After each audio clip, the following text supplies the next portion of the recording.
93 FM. 93 Equinox Radio.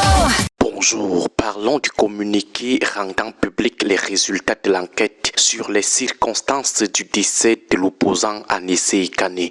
Lisons ensemble ce communiqué du porte-parole du ministère de la Défense, Cyril Atonfak Ngemo. Prenons le premier paragraphe.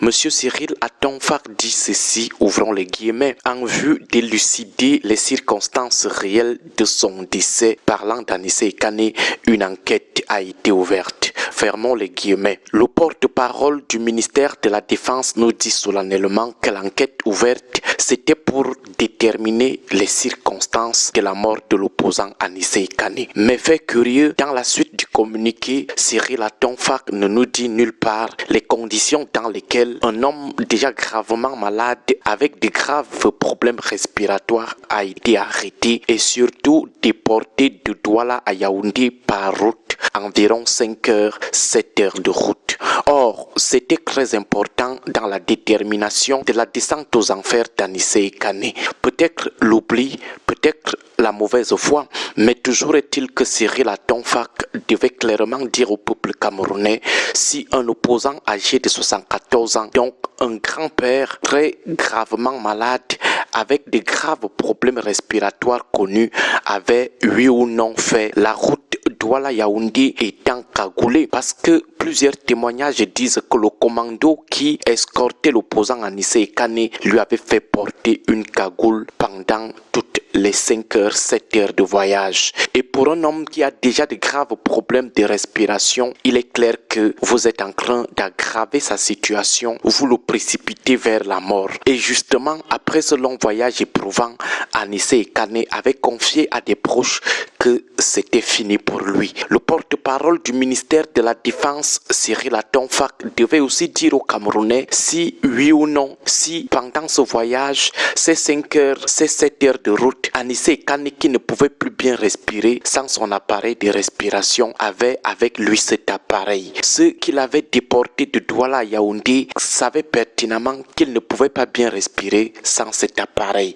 Alors, ont-ils pris le soin de se rassurer qu'il avait son appareil avec lui? Alors, la réponse étant d'office non, parce que son appareil était resté à Douala. Alors, pourquoi Cyril Atonfak ne dit-il pas aux Camerounais qu'Anissé Kane avait été privé de son appareil respiratoire? En effet, omettre ces premiers détails, c'est bâcler d'office, c'est bâcler totalement la vérité sur les circonstances réelles de la mort d'Anissé Kane. Ces vérités omises ou cachées par le porte-parole du ministère de la Défense constituent les éléments fondamentaux de la détermination des circonstances de la mort d'Anissé Kane. Vous arrêtez un grand-père de 74 ans, vous lui faites porter une cagoule pendant près de 5 heures, 7 heures, selon des témoignages, et vous le privez de l'appareil qui lui permet de respirer. Comment son état de santé ne va-t-il pas s'aggraver, ou comment vous n'allez donc pas précipiter sa mort? Cyril Atonfak a fait comment pour ne pas mentionner ces premiers éléments très importants dans la détermination des circonstances du décès d'Anissé Kane, objet de l'enquête?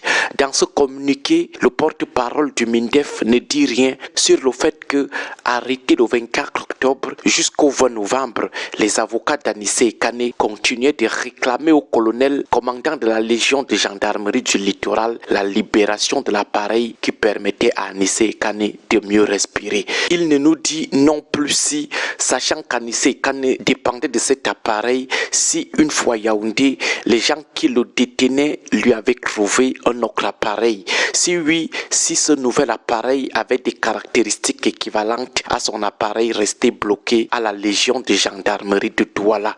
Nous rappelons que l'objet de l'enquête n'était pas d'aller ouvrir le corps d'Anissé Kane pour trouver ce qui l'a tué. Non, comme le dit clairement le communiqué de Cyril Atonfak, l'objet c'était de déterminer les circonstances circonstances réelles de sa mort. Déterminer les circonstances en français des en bas d'en bas veut dire analyser l'ensemble des conditions, des faits et des événements qui entourent une situation précise. C'est répondre aux questions qui, quoi, où, quand, comment et pourquoi. Pendant son séjour entre les mains de ses bourreaux, quels sont les types de soins qu'on administrait à un grand-père de 74 ans gravement malade?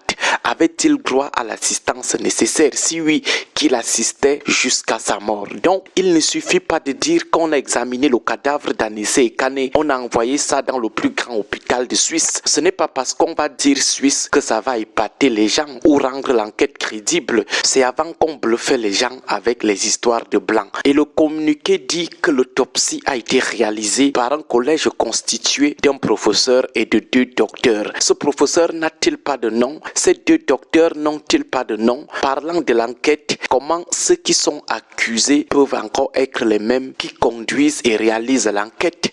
En plus, ils le font seuls, sans la moindre collaboration, même avec la veuve d'Anissé Kane. Vous faites l'autopsie sur quelqu'un à l'insu de sa famille. Normal que cette famille rejette l'enquête du MINDEF et exige une enquête indépendante. On ne peut pas vous accuser et c'est encore vous qui partez conduire l'enquête et s'attendre à ce qu'on accepte les résultats de votre enquête. C'est quand même la logique la plus basique. Que le MINDEF et son porte-parole revoient leur copie. Bonne journée à tous. 93 FM.